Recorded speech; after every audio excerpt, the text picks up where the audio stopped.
আসসালামু আলাইকুম ওরহমাতুল্লাহি ওয়া বারাকাতুহু।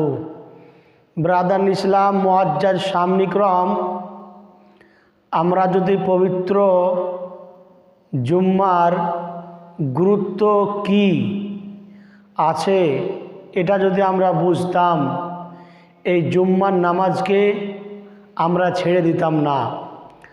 আল্লাহ তাবারক তাআলা তার পবিত্র কালামুল্লাহ শরীফের মধ্যে ইরশাদ করেছেন, যখন মুয়াজ্জিন ডাক দেবে তখন তোমরা কি করো, দুনিয়াবি সমস্ত কাজকে পরিত্যাগ করে দিয়ে আমার ডাকে তোমরা সাড়া দাও, আমার জিকির আজকারে তোমরা মশগুল হয়ে যাও। তাই এবং এই জুম্মার দিন হাদিসের ভিতরে এসছে, যে ব্যক্তি আপনার জুম্মার মসজিদে প্রথম প্রবেশ করে তাকে একটি উট কুরবানি করার যে সব তার আমল নামাতে দান করা হয়। অতএব আমরা যদি বুঝতে পারতাম নামাজ পড়ার কি উপকার আছে এবং নামাজ পড়ার জন্যে কিসের জন্যে এত ইসলামে তাগিদ দেওয়া হয়েছে, বলা হয়েছে। অতএব আমরা জুম্মার দিনে আমাদের মুসলমানদের অনেক কাজ বেশি হয়ে যায় এবং কাজ আমাদের বেড়ে যায়। অতএব চেষ্টা করতে হবে যে জুম্মার দিন খেয়াল রাখতে হবে এবং আমাদেরকে সেই মোতাবেক মসজিদে গিয়ে হাজির হয়ে যেতে হবে।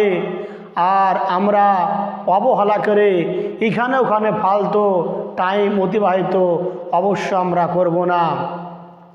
আমাদেরকে আল্লাহ তাবারক তাআলা তার পবিত্র কালামুল্লাহ শরীফের মধ্যে কি হুকুম দিচ্ছেন বা হুকুম দিয়েছেন এই সম্পর্কে আমাদেরকে সচেতন হতে হবে এবং কোরআনকে আমাদের খুলে দেখতে হবে, কোরআনকে পড়তে হবে, কোরআনকে বুঝতে হবে। আমরা কিছু লোক আপনার আছে বলে নামাজ পড়ে কি হবে, এটা হচ্ছে ভুল কথা এবং ভুল ধারণা। আল্লাহ তাবারক তাআলা প্রত্যেক ব্যক্তির জন্যে, নর এবং নারীর জন্যে নামাজকে ফরজে আইন করেছেন। তো আমরা সেই ব্যক্তির কথা শুনব না আল্লাহ তাবারক তাআলার কথা শুনব? আমরা যদি সেই মুমিন মুসলমান হয়ে থাকি, আল্লাহ তাবারক তাআলার কথা আমরা শুনব, আল্লাহর কথার দিকে আমরা সাড়া দিব। আমরা সেই ব্যক্তির কথা শুনব না, আল্লাহ যা বলবেন আমরা সেই কথা মোতাবেকে চলব।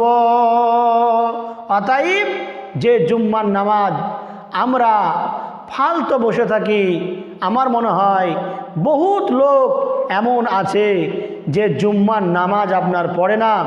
অতএব আমি বলবো এই ভুলটাকে ভাঙিয়ে দিন এবং এই ভুলটা মন থেকে দূরে সরিয়ে দিন এবং আল্লাহর দিকে আপনি রুজু হয়ে যান, আল্লাহর মসজিদে আসার আপনি চেষ্টা করুন।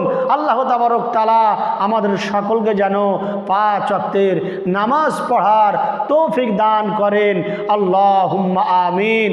ব্রাদার ইসলাম মুআজ্জাজ সামনে ইকরাম, যদি আপনাদেরকে এই ভিডিওটি ভালো লেগে থাকে অবশ্যই লাইক শেয়ার কমেন্ট করে দেবেন। আর যদি আপনি এই চ্যানেলের নতুন হন তাহলে অবশ্যই সাবস্ক্রাইব করে দেবেন। ইসলামিক পরিষেবা এই চ্যানেলটির নাম।